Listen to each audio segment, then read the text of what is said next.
ว้าวอย่าเพิ่งเลิกติดตามไอ้น้องชายใครยังติดตามอยู่คนนั้นจะได้เป็นมหาเศรษฐีวันนี้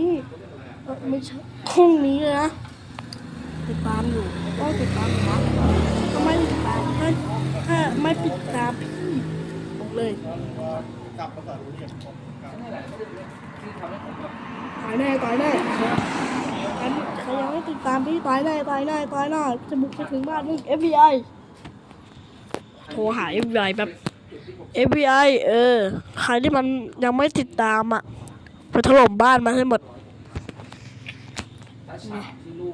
มันกลัวใช่ไหมโปรดติดตามด้วยเพราะสุ่มแจกของจากคนที่ติดตามวันนี้เลย